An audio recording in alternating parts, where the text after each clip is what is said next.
How are you doing, folks, and welcome back to another episode of the Chilli Northerner. Now, this is a special one today because this is my first ever cooking episode. So I've never done anything like this before, so God help you. But I'm going to be cooking one of my favourite things there today, and that is buffalo chicken wings.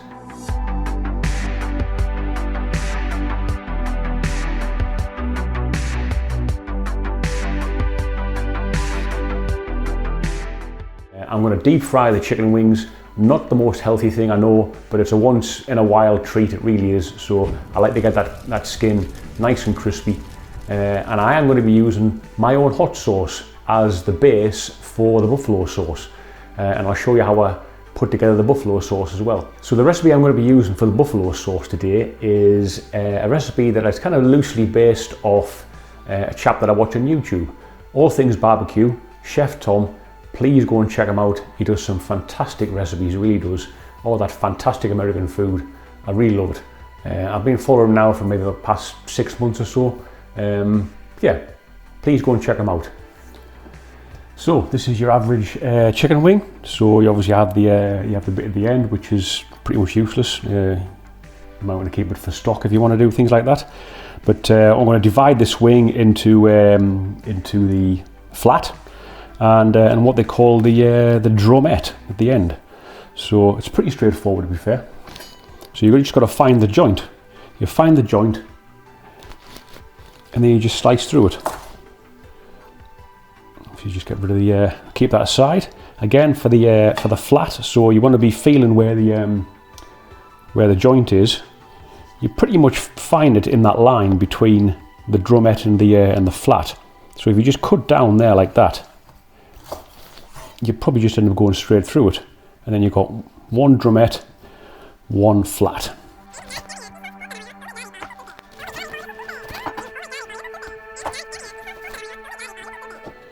Yeah, so once you get the hang of finding it, it becomes quite simple, to be fair, and it'll save yourself some money as well, because every time the butcher puts his knife to things, they all add that little bit extra on. So if you buy them whole, chop them up yourself, it should be all grand.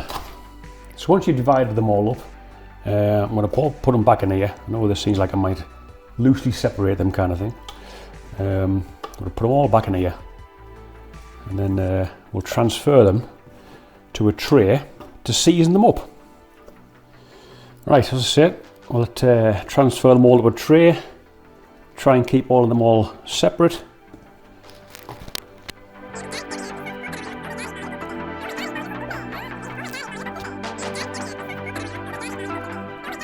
So as you can see, we've got everything laid out nicely on the tray. Flats one side, drummets the other. All I'm going to do is a simple seasoning because the majority of the seasoning will hopefully be all in the nice tasty buffalo sauce. So it's just basically both sides covered, bit of salt and pepper, and I'm going to use a little bit of smoked paprika as well.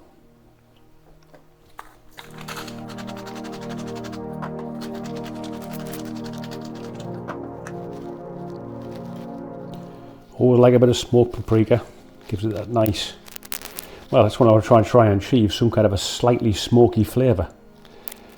Obviously, unless you actually smoke everything yourself, then, which is fantastic, but I haven't got the equipment or the space for that.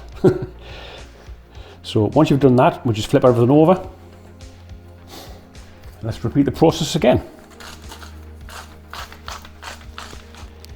You've got to love it. One of my favourite dishes this is, but for me, if I've got the time, always best to deep fry it. So I'm just going to set these aside until I prepare the buffalo sauce. We'll do that next, and then I'll also heat the oil.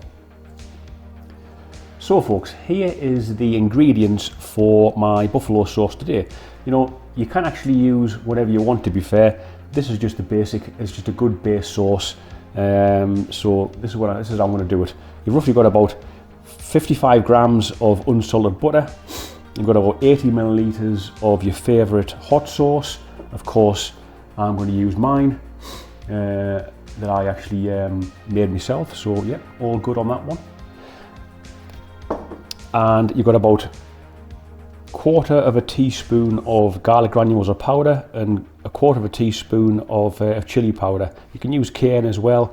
That's just obviously just to spice it up. It's just an extra. You don't even need that, to be fair. You can also add in things for like Worcester sauce as well, like a couple of good dashes of Worcester sauce to give that a bit of extra tang. I don't have any, unfortunately, and my local little quickie mart never had any either. So normally I would probably put a good splashes of Worcester sauce in there as well. So all I'm going to do is just actually get this underway, get some fire into your pan, and we'll start melting the butter.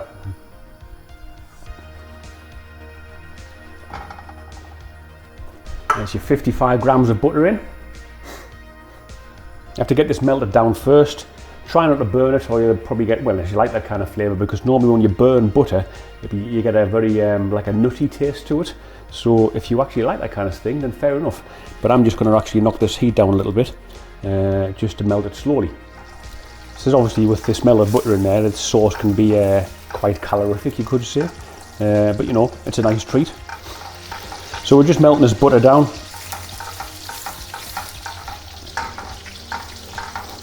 And as soon as that's melted down, just get your hot sauce.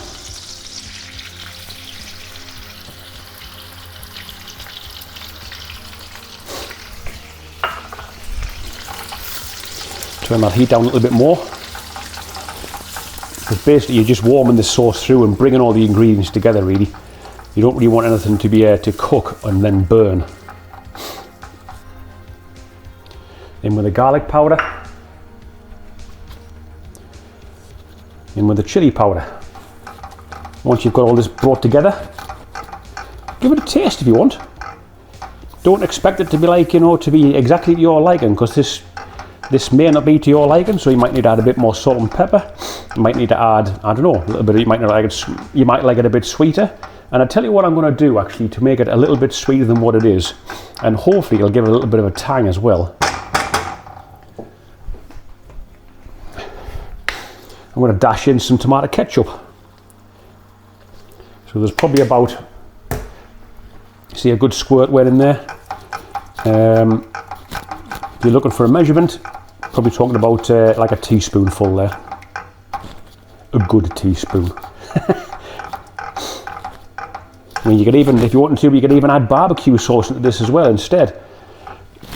It just helps kind of emulsify it and bring it together. Right, I am just trying to bring this up to temperature for a good deep fry to get that skin nice and crispy. Really wants to be around 185, 190 degrees before you put any of your chicken wings in. And then you're looking for an internal temperature of around about 75 to 80 degrees on your chicken wings. It's just so you can make sure they're actually done. With that, actually, I'm actually using a temperature probe, so I'll be able to obviously monitor the oil temperature and the chicken wing temperature. Okay, this is up to temperature now. It's about 190. Just want to also make you aware, bit of a safety thing here. Obviously, I've got a temperature probe, and I'd thoroughly recommend that you actually get one if you're doing an open fryer like this. Obviously, you've got one of those automatic deep fat fryers, and fine, you can set the temperature and leave it, so to speak. But do not leave a pan full of oil unattended. It is highly dangerous. With that said, let's get on with some cooking. Let's get our chicken wings in this oil. And just be careful about dropping them in. Don't be afraid to actually go near the oil, and just gently place them in.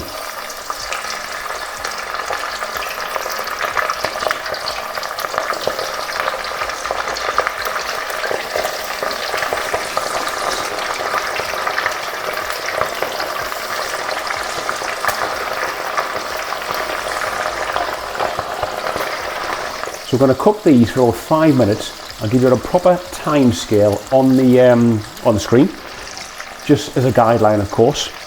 Always keep an eye on it, and when you think they're getting near, especially when they start getting crispy, what you'll see is you'll start to see the bubbles and the sound of the oil will change, and it'll become more, I don't know, less spitty and more, it's a daft thing to say, but more poppy. Always remember, folks, that again about the oil temperature. Keep an eye on the oil temperature, especially even when you're cooking as well. Never fill the oil too full in the pan, because when you heat oil up, it expands. You put your food in, whatever, to actually cook it. It expands even more and bubbles. The last thing you want to do is to bubble over the top. So always fill it no more than a third full to whatever pan it actually is.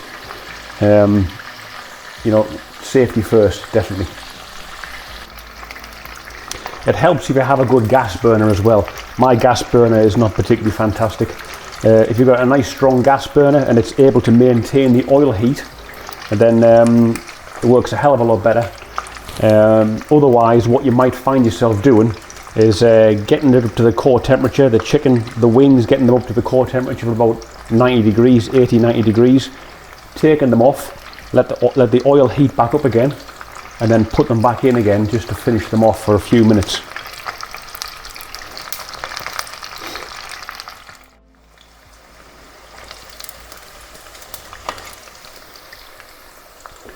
So let's lift them out onto some paper. So you drain the excess oil off with your slotted spoon or whatever you might be using to remove it. Obviously, just be very, very careful. Don't overload the spoon and let something drop back here and splash you. And remember, you're working with extremely hot oil.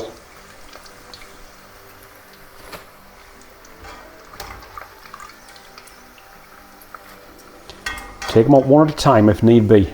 And do not forget to turn the heat off.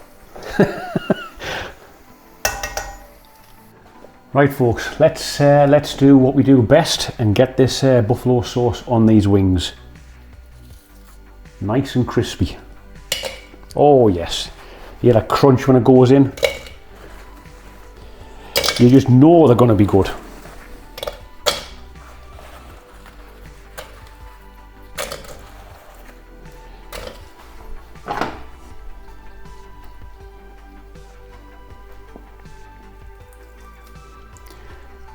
Get that sauce in.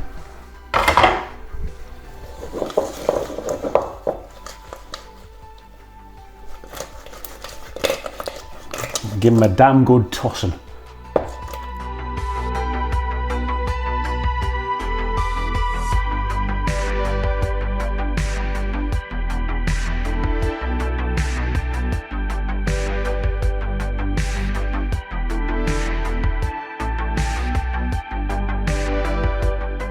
The question is, do you choose a drummet or a flat? Personally, I'm a flat person, so here we go. Cheers, folks.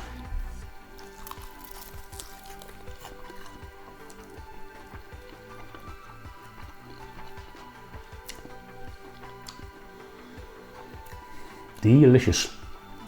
Sorry, I don't apologise for eating in front of you. That's my prerogative. Let's try a drummet.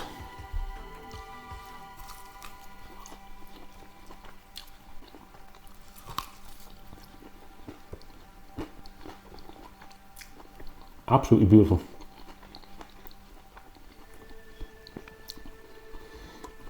A buttery taste, along with the sauce, obviously the garlic as well.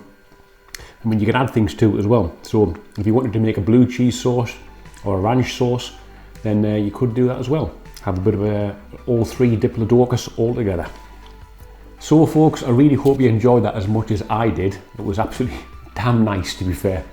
But you know, if you like the video and if you want me to do something else like that, what I intend to do as well by the end of the year, I'm going to show you how I actually make my own sauce as well. So from picking them off the chili plants in the back garden to preparing them and then fermenting them and then obviously making the sauce from that. So if you like this kind of thing, hit me up in the comments, let me know what you think of it, and I shall see you on the next one. Cheers, folks.